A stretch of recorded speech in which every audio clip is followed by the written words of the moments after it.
Internet? Welcome back to Makers on Tap. I'm Chris, your permanent guest host. Joining me tonight are... Joe. So goddamn loud. And Aaron. Awesome. We got to start this because we're all having interesting days. We're in the middle of quarantine, and guess what? We're not going to let that fucking get to us. We're going to power through this. We're going to have a good time, and we're going to bring the energy. And if that means that I got to start this off with insulting myself, I'll fucking do it. So how are you guys doing tonight? You know, I'm drinking this beautiful 1985 IPA from New Belgium. That's quite delicious. It's a mango IPA. I made a mango beer mosa out of it the other day. That was good. It wasn't as good as I'd hoped, but it was good. Your enthusiasm reminded me of something that I have to talk about on the show tonight. Carry on. Fair enough. Aaron, what are you drinking tonight? White Claw, no law. BK do crimes. My depression ain't a flaw. Go ahead and pass me a White Claw. I still haven't drank any of those. Dude, I had one awesome. of those for the first time on the most recent trip that I had to take out for work. Wasn't half bad. It was. I keep hearing that. I just they're great. Can't bring myself to buy them because I'll probably drink the case all at once. Yeah, no, Yes. that was the thing. I was glad I only got one. Because boy, I would have just powered through it. Yeah, Jamie and I will go through a case in a day. Like on the weekend. Oh my god. Yeah, and it's great because it's water. So you're getting partially hydrated. So like you can drink these. I literally drank these all day. One day last weekend, and I didn't get hungover. This is all I drank all day. That's Wow. okay. I went through about a case myself. I mean, We I'm need no to better. have an intervention. No. Anyway, a clottervention. Clottervention. A truly vention. All right, real quick. Well, it's the beginning of the episode. We still have everyone's attention, and Chris was enthusiastic.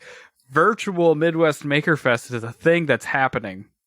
Yes. And I am putting out the call now to people. Contact us because I talked the rest of the board of directors into making it an open call, not just Peoria-based call. Because we want to show off as many people as we can. There's two ways you can be part of Virtual Midwest Maker Fest. You can send us a pre-recorded video of yourself showing off a project, like a table spiel kind of thing, 3 to 5 minutes. Has to be reasonable quality. Remember, you're showing yourself off to the rest of the world when you're making it. The other way is we are going to host a live stream very similar to VRF the day of Virtual Maker Fest. There is one stipulation with that. It is going to be a daytime live stream with a slightly more family-oriented audience than VRF was, so we have to take that into account. But I see Aaron making the faces. Fuck you, Aaron, because guess here? what this year you can do? You can do food, you can do fun, and you can do fire, because no rules other than you can't say fuck, and if you're going to show something slightly adult-oriented, we need to give a disclaimer ahead of time so people can make their kids stop watching. That's the only request that we got. Food, fun, and fire are all allowed at Virtual Maker Fest this year, so you guys better fucking bring it. So all right? You couldn't tell me this earlier because I have this backlog of ideas I've had for years that I just can't do because I just found food. out. All right, I just had this discussion. I realized it the other day on the live stream kickoff, and I made this very similar call. Food, fun, fire. You guys better bring the fire. Every year, people get kicked out of Makerfest or mad at Makerfest because they come and bring fire, and we have to make them stop. This year, you best blow something up. I really want to set a field on fire with the Ignite logo. I don't think I'm going to do it because the logistics of that seem insane, but I really want to because why not? We can do it this year. The call has been made. The gauntlet has been thrown. Somebody best blow something up on a camera and send it to Midwest Maker Fest. All right? All right. I'm going to do insect food. Do it. Eat it on the live stream. I'm gonna send y'all some too. No. And then we can all eat it. That's the whole point. Is it was gonna be like a demo thing. Like, No. here's a cookie and here's another cookie. I know. And like one was made with mealworm flour. I've been keeping mealworms literally in my entire life to feed lizards. No. I'm excited. In all honesty, we got to make the test video for And it how was everything- phenomenal. People lost their minds over that video. It was a lot of fun. We got to we just kind of like you told me that day, you were like, I need something like by 3, and I was like, I think I can have something done by then. It's gonna be In my close. defense, I had been asking for this video from 5 different people for 3 weeks. Yeah. I did offer several times, and you turned me down. Yeah, Because I did you- because yep. I was trying to not be pushy on your stuff because I knew how busy you were, and other people were like, yeah, I'm gonna make the video, and they had stuff that I wanted to show off, and then Yeah. they didn't make the video, but they're gonna make the video. They say they're gonna make the video for the real show, so whatever, I don't care. I mean, it's gonna be exciting regardless. I would love if I would love if we could get Billy back to help us host this. I'm gonna because try. Oh, she other was thing. amazing. Is we are also the official, unofficial VRF virtual East Coast Rep Rat Fest after dark hosts. Yes, Yeah, we're The official, unofficial. the huh? official, unofficial. That was how we were told to put it. That one's gonna be fun though because there's no rules on that one. That is our show. But what I was told was, we are trusting you 3 to do whatever you think will make the best show. So it's our show. We can do whatever we want. So like a lot of mealworm flour. Yeah, all the mealworms. all We the start mealworms. with that. And we work our way up to crickets, Yeah, and then like salted cockroaches. sure. I don't have, up until very recently, I had about 10,000 cockroaches here because I was breeding them for lizard food. Okay. And I just recently got rid of the colony. So man, I could have given you some like really high quality stock. You gonna give me that cockroach hookup? Yeah, but I can at least tell you where to buy them. You know a guy? I do know a guy. Who's your worm guy? What's her name? Crap. I get you worms. I actually have things that eat worms, so I'd split an order with you. This is the life we live. There's nothing wrong with it. It's just like, this is a normal conversation. This is exciting news because I've been getting kind of bored of doing the same old maker stuff. I know, And man. I relish the opportunity to now do some of these like weird ass maker demos I've been wanting to do. Like I wanted to do like a whole like a trifold table at Makerfest where I would do, introduction to ediphagy, like the eating of insects. Yeah. And do like a blind taste test between like normal baked foods versus like foods baked with like insect flour or something like that. But like because it's such a efficient way to get the nutrients than just feeding a cow then eating the cow, you can just eat what the cow eats, or eat what the other animals eat. Yeah. And it's so more efficient to grow them too. It just The burp really just- added to the intelligence of this conversation. sorry. All right, Rick Sanchez. Yeah, one- that's what it was. The one downside to the White Claws is it makes me very burpy.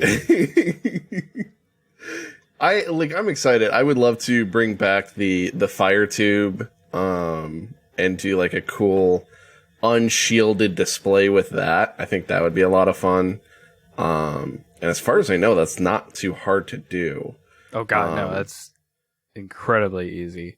The other really cool thing is it allows for showing off big big projects that are untransportable. So like the demo video that I shot that I didn't show anybody because it was terrible was showing off my 4x10 CNC router. Because that's not ever moving anywhere other than the fire pit. So it works good. But like I was showing that off because like that's the only way I'm ever going to be able to show that to somebody is through a video. So I'm excited about the idea that like now we can transport people to all of your shops and like show off these amazing things that you're doing that like never leave your shop because they're big and they're heavy and they're cumbersome and they're expensive and they're ridiculous. Show it off. I'm excited about it. I know we've got quite a few super adult people... oriented, save it for East Coast Rep Rap after dark. That's where all the printed dicks will be. I mean, yes. I broke Chris. It's like just sitting, like, I don't know if Billy actually listens to this, but just sitting in that Discord is some of the funnest stuff. Because not only is it like super adult humor, but it's also like super statistical. Like everything is overanalyzed to the nth degree, and it's amazing. Like the amount of data that goes into that stuff is fucking incredible to me, and I love reading it. It's not just armchair engineers analyzing what they feel. It's like people with numbers. It's ridiculous. If you don't know what we're talking about, you best go find it on Twitter. It got announced recently, but I'm not going to say what it is. Right. But it is a good time. It's a real good time. Where should people, like, we'll be shouting some stuff out, I imagine. But is Ignite going to release their own thing here soon? And it's already released. In fact, if you want to do, that deadline's soon. We might have to release this video in front of Adam's video, or this episode in front of Adam's episode, so that people can have time. The deadline to get the pre-recorded videos in is actually the 4th of July. It is a soft deadline because they are planning on editing the videos and then hosting them to like make sure that they're as good as they can be. I'm not sure our crowd needs that. So no. Like I also have feelings about other people editing stuff I've already edited. And that's the thing. I think what Kenny and the board for Ignite proper, not Makerfest, the other half, the Art Fair Fest side, I think what they're expecting is you shoot a bunch of raw stuff and then they'll cut it together for you. That's fair. That side, because that makes sense for that side of the because like everybody we've talked to on the art side is just like terrified. Like, what do I do? I don't even know. And that was why I wanted your video so bad, Chris, was to like give like an example of like what a video could be or could look like. And Kenny had put together an art video that was kind of similar. But like, I think a lot of the people that would submit for us, I don't think that's as much of an issue. So we actually need to like have a sidebar about this and discuss what we want to do. Yeah, maybe we talked should do about that it a this little week. bit last I've been a little. but... I felt the whelms lately, so I haven't done as much work on this as I should have, and that's. I've been feeling whelms for months. I've been dealing with whelms this entire time. They're covering me like blankets and suffocating me, but and I just keep taking more on, and I'm real excited about it all. But it's the whelms or feels. Yes. Keep an eye out. We will announce something probably right around the same time this episode gets announced. Okay. So we usually have like a week or like 4 or 5 days. We lag. I think we could figure something out in that couple days. What we need to do. I think we can figure that out. No, that'd be awesome. Yeah. Like welcome to our planning sessions, people. Or Joe springs something on Chris and Aaron, and then we figure it out. Yeah. It's gonna be a lot of fun. Like we talked about it a little bit last weekend, and Yeah. I'm we fucking excited. We put Verf together in 4 days. Yeah. Yeah. So We luckily have already months. have most of the infrastructure set up for it. We have Yeah. the Discord. yeah, we're going to be fine. We just need to make sure that we don't wait until 4 days to start. We start like this week. So Pretty much. Like I would say us putting out a video to be able to blast everywhere would probably not be a bad idea. Okay. And we could work on that this week. Yeah, let's do that. Okay. Let's So- stop talking about it now. Unless Aaron's got questions. I have some questions, some follow-up clarification questions. Do we Yes, wanna- El Presidente. So, like, if I don't want to do a video, can I do a series of TikToks? And then I send you all these TikToks of me doing my maker shit. And then you compile that. Is that a thing? Because I would love to do that. Do that. if you send me a bunch of fucking TikToks with all these fucking voiceovers that I see on TikToks every fucking time, I will actually compile them into a video. Yes. And fucking slam your name all over it. You want to do Okay, that? 'cause- I will help you do it. I think that 'Cause I've only totally- goes for Aaron, though. Yes. Unless your TikToks are amazing and we just want to do it for you because they're so good. I'm not saying that wouldn't happen. Like, I know people that are listening to this that are like, oh, yeah. Chris is going to edit my shit together because it's going to be great. Yeah, you send me a link to like a 4-part TikTok that's fucking great, and you've got all of these don't be suspicious. Don't be suspicious. Oh, my God. Don't You got- be suspicious. Don't be suspicious. Don't be suspicious. Don't be suspicious. You got that, and you got the what's the I can't remember the move. Interior crocodile alligator. I drive a the Chevrolet shuffle, movie the shuffle theater. song. You got that yeah. one, and like that, and the then, alligator. You do those. I'll compile them together for you, man. I'll do that all for you. We'll get it. We'll submit it and everything. You can do whatever Fuck yeah, project dude. you want. I want to see Yeah. a TikTok of Aaron shuffling in front of the laser cutter while like back and forth while the laser cutter is going back and forth. That'd be great. See, that's the shuffle part. The don't be suspicious is him mixing up the cookies with the mealworm cookies, and he's like mixing them up. You don't know which one's which.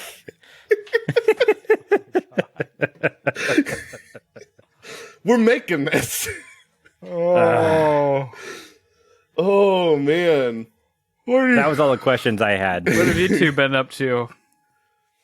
Oh man. I've been doing a lot of TikTok. I noticed. That's like all that's like all the correspondence I've had from you for like 2 weeks. It's just TikToks lately. Oh. But look, I made a new recording. You did. Thing. So did you Studio. dismantle the old one? Is that what we're seeing? Yeah, so because we finally put a door on this basement room here, so now the cats can't get in, I am now free to kind of do whatever and not worry about them peeing on things. So I took the old studio down, and I just did that today because I'm starting to do a lot more gaming in general. So I took that down. I bought a 40-inch LCD TV off of a member of the space that was selling it, and I've got that in front of me. And I've got a love seat that was upstairs, not being used. Brought that down. And I converted the old recording desktop from Linux to Windows, and I put a graphics card in it. So I can now do gaming on that. Got my Chromecast and my Stadia on here as well. I'm going to bring my Switch down here, probably tonight or tomorrow. But so I've got this nice dual-purpose gaming/recording area on this very comfy couch. Dig it. I'm very excited. And I've got my my microphone on my boom arm, which is also connected to my ceiling mounted monitor mount for the workshop. So I can just like shove the microphone to the left out of the way when I don't need it and just like pull it on over to the couch when I need it. And it's working pretty well so far. I'm very comfy. Hell yeah. I was fucking busy with redoing the craft room. So we have Laura has a craft room, and before it was in a nursery the size of a broom closet. And that's not an exaggeration. Like, Harry Potter would be proud to live in there. But we decided to move that over and put it into what was previously the guest room so that they could have more room to do crafts and also stream and do all the other stuff that they're doing, because they are actually doing really well and getting a following and everything. Nice. So I wanted to support them in that. So we repainted it. We put pegboards up. I built tables for them, all that kind of stuff. And then I had to snake about 200 or 150 feet of Ethernet through the fence of the house in order to get a LAN connection up there. So that was fun. It's not that big of a house. It's not, dude. The fucking vents, though. Like, labyrinth. you can kind of see it. The ending was there's just a draped cable running through my room now.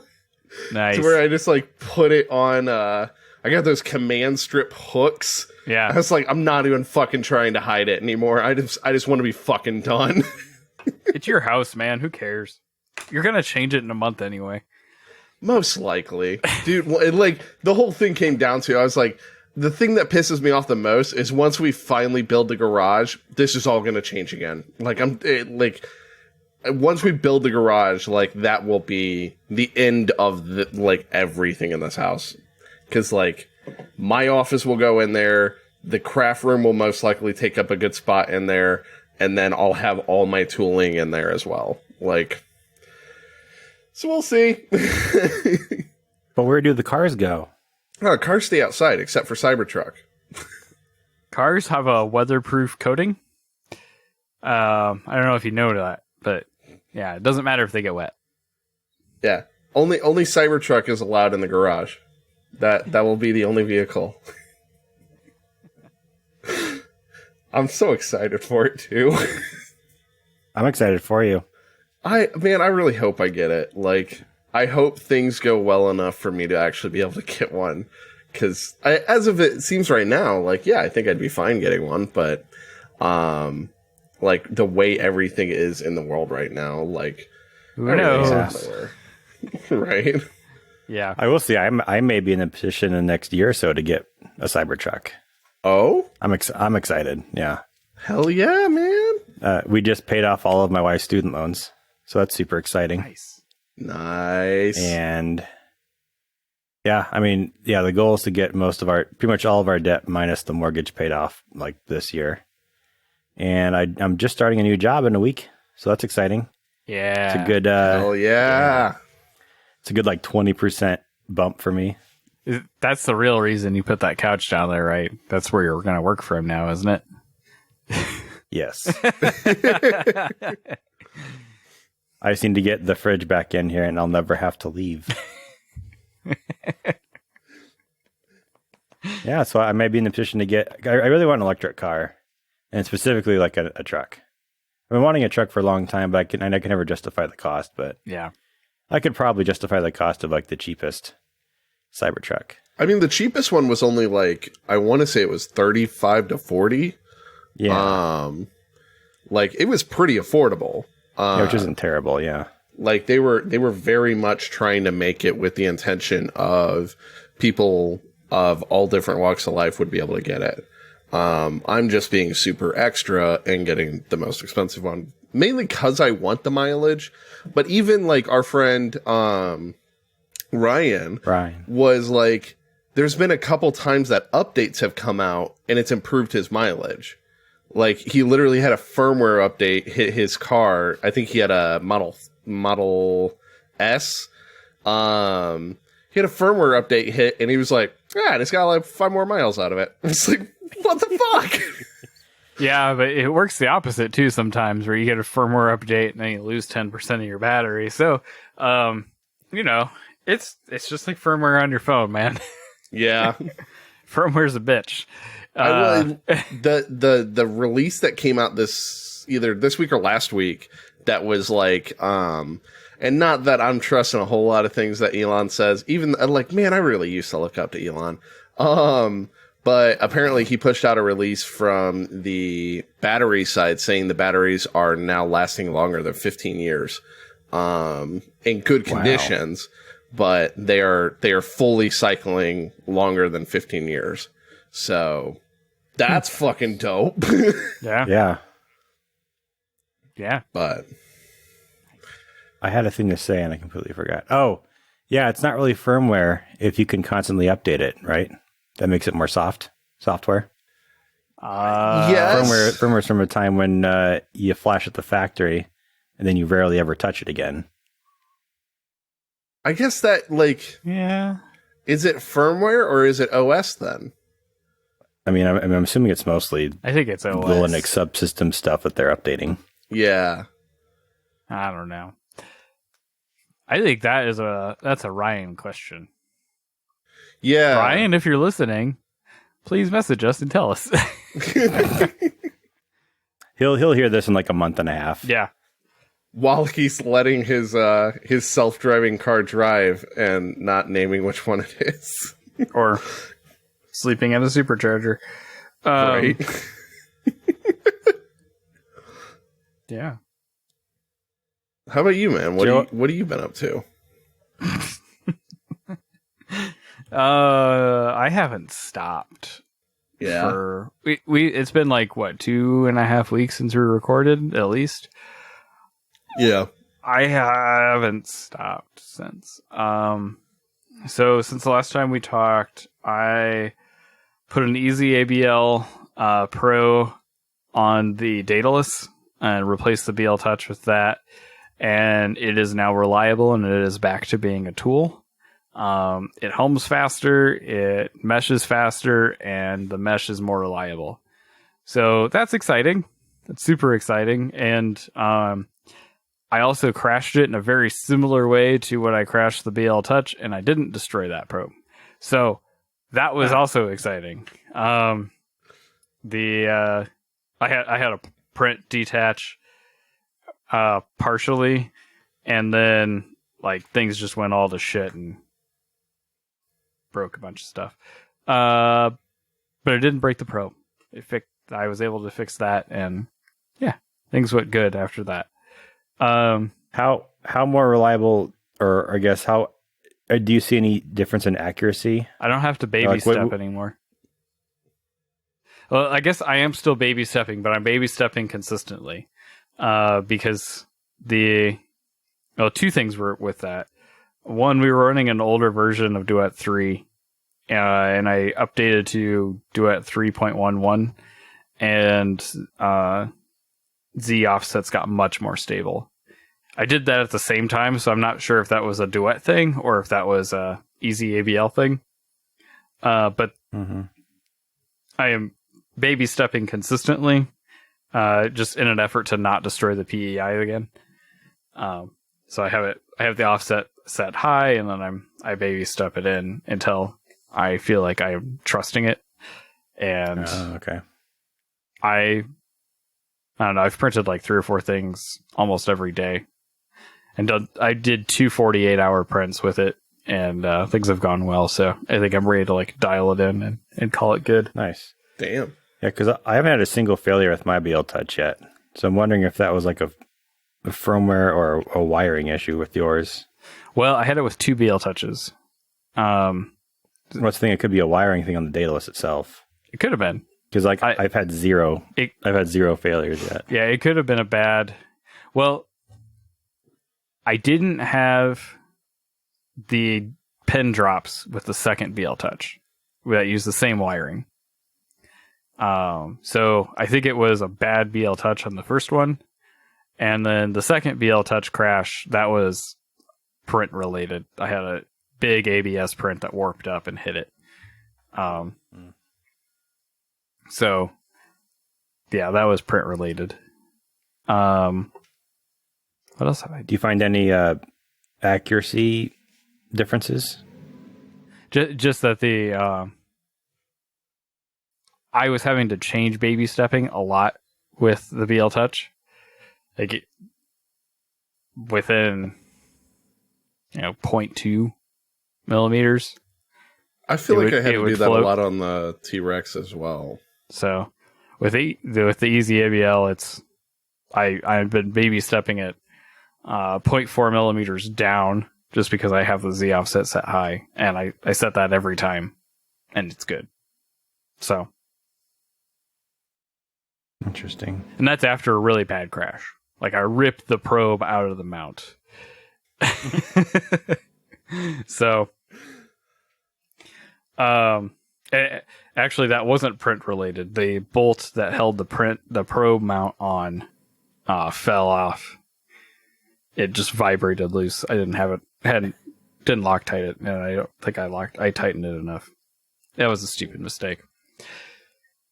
It's fixed now and the printer works, so woo, kudos. Nice. Other things, I made some tool head changes on the tool changer. I really broke the shit out of my Taz, and to the point where I thought I was going to have to replace the controller.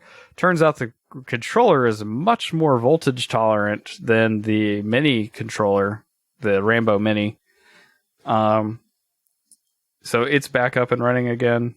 And I think the biggest and most exciting thing is the 4x8 router works for 4x10. Whatever, however big it is, it works. Nice. It's cut a desk. It cut a desktop. It made money today, and it's only worked for a week. And I've already done all that stuff. Nice. But I also bought $500 in upgrades for it already too. The long axis was driven with belt. The belt works. After some tweaks, I have the belt really reliable, but I don't like the belt just as like a quality of life kind of thing, because it is on top of my linear rails, and it just like it's in my way all the time. Like as I'm like leaning over the table to get stuff, it's in my way, and it's just and it just bugged me.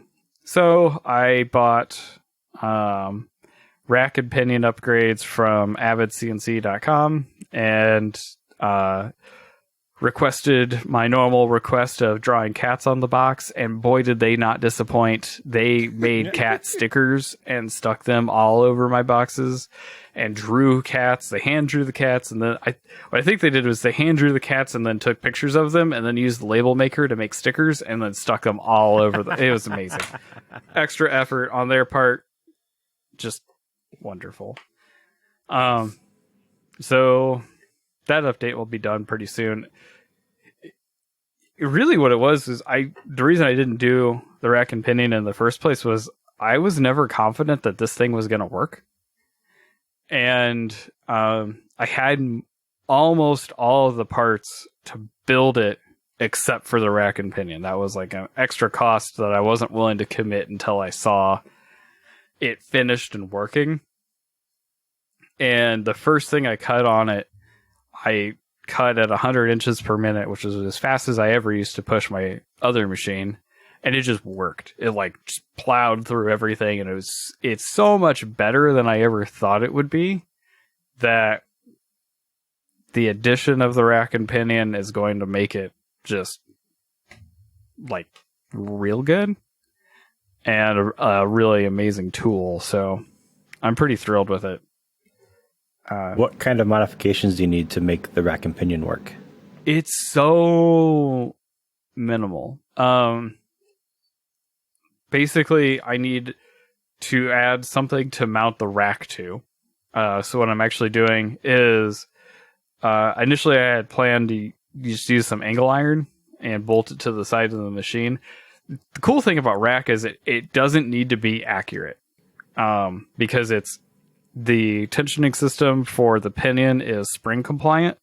So even if it was like tilted, the compliance takes care of that. As long as it's like semi in the same straight direction as the linear rail, and within a quarter inch of being level with the linear rail, everything's probably going to be okay.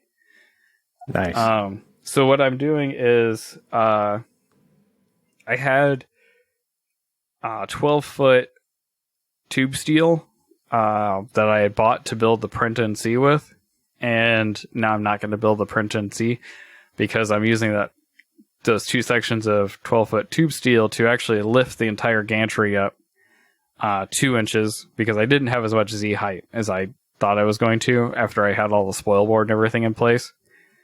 And that allows me to bolt the rack, which is, if you don't know what I'm talking about, rack is basically a straight gear. So if you take like a gear and you just straighten it out and just put teeth on a piece of straight steel, that is a rack. And a pinion is the gear that rolls along it that makes something travel. So if you don't know what I'm talking about, now you kind of do.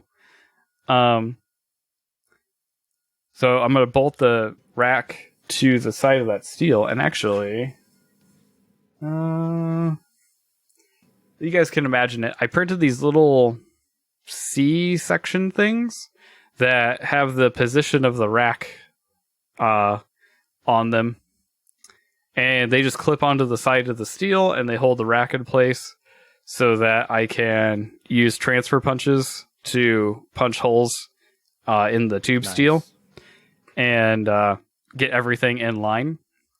And I'll have to join the racks together because they come in 52-inch sections and I need 10.5 feet.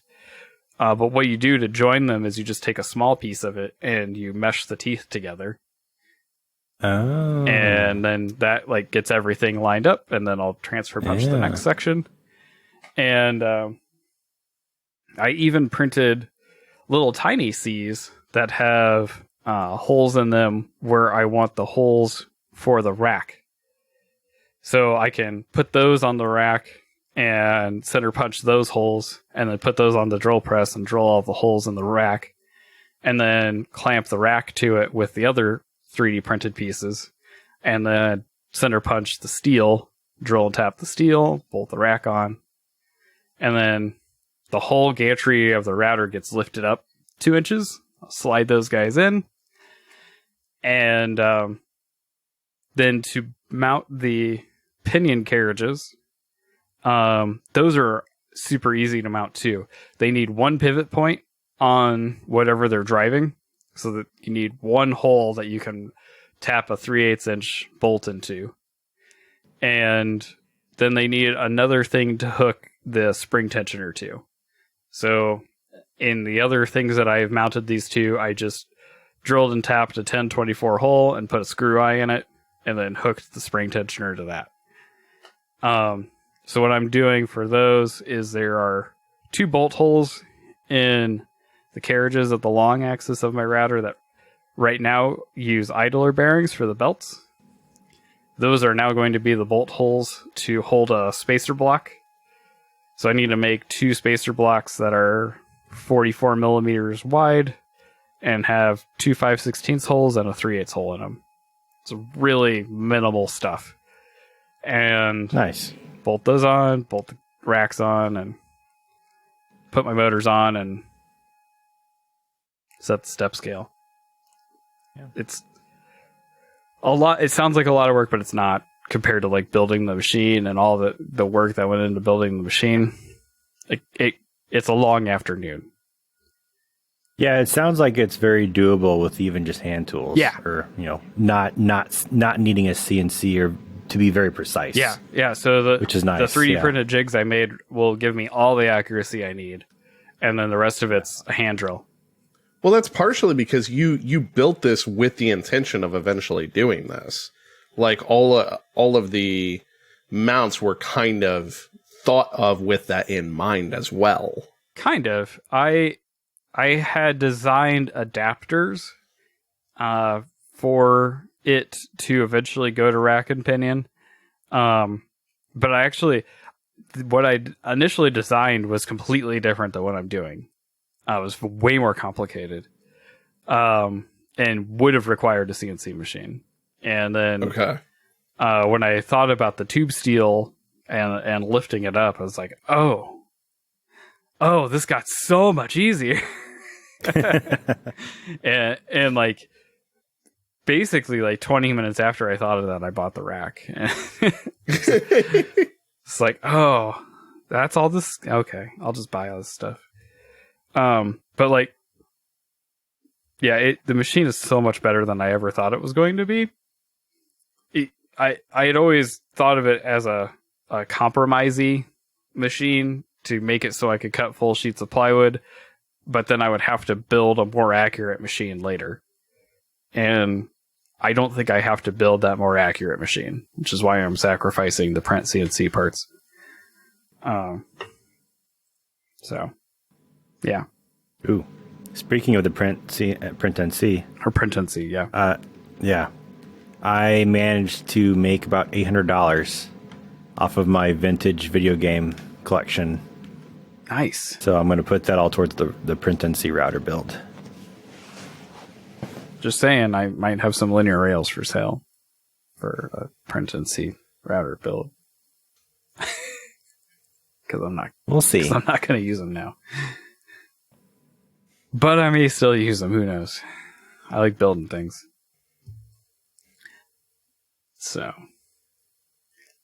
yeah, I'm pretty jazzed about the big CNC working though, and the desk I'm making with it.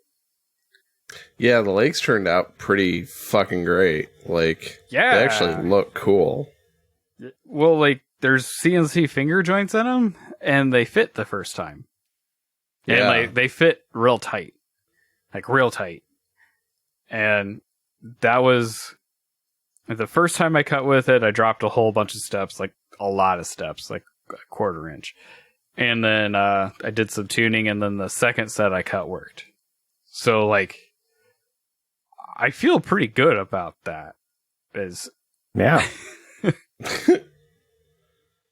I don't know. I'm not quite where I am with building 3D printers where they just work the first time, but like I felt okay about that one. So hell yeah. No, it looks great and it's working great so far. Like, it's only gonna get better. Yes, there is the potential of making it much, much worse. There is that potential. But I don't know. The other upgrade that I did on it was the self-contained gantry travel water reservoir, which totally works. I cut with it for an hour tonight, and it didn't get any warmer. So awesome! Nice. You should add one of those little temp gauges, like the little it's like $10 on Amazon. It's just you give it some power and it reads you the temp. Do that just so you could get some sort of quantification. Yes, something more than I touched the spindle and it didn't get any warmer. Yeah, because that was a neat solution. Well, and it's so much quieter. Like I had this terrible RV sprayer pump thing that was like $15 on Amazon, and it makes an incredible amount of pressure, and like head pressure be damned, it's going to put the water through it as fast as it can. But it's louder than the router cutting.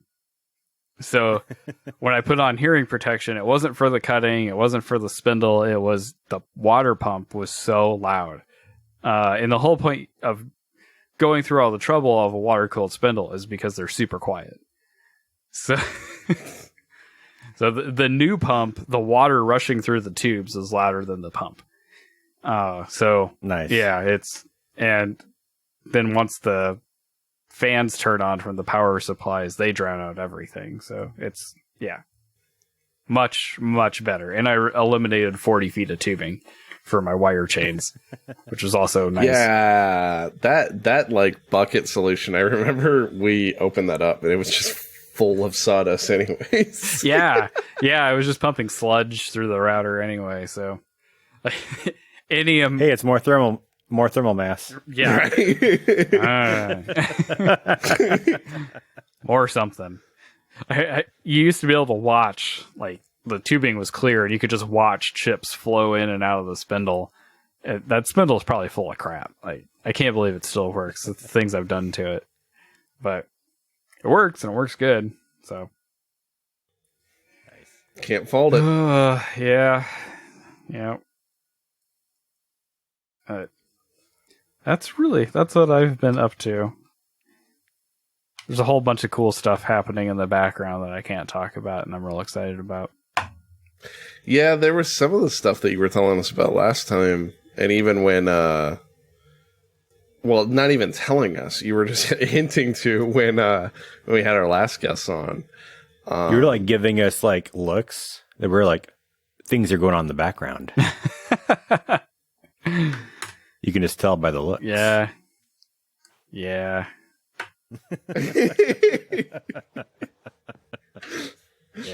I'm back in the world of I can't show off any of the things I make. Which is fun. That's fair. But it's, Yeah.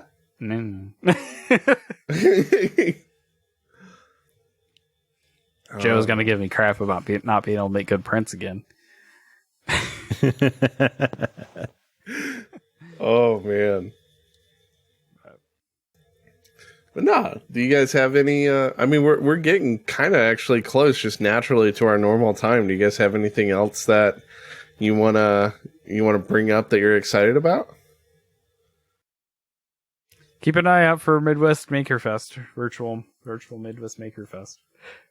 Pretty jazzed about that. It's going to be legit. Like I really hope that we do sit down this week and talk about it, kind of flush it out either tomorrow or whatever day after this week. And we can kind of talk about that more, because like the minute that I got back into it and I was like, okay, I'm here for it. I really want to do this. And it got me excited to do it again. 'Cause like, I do think that like we could have gone even longer for Murph. Oh yeah. I think we could have started a little bit earlier. We were trying to be polite and we were trying not to interfere with other streams, hosted by other people.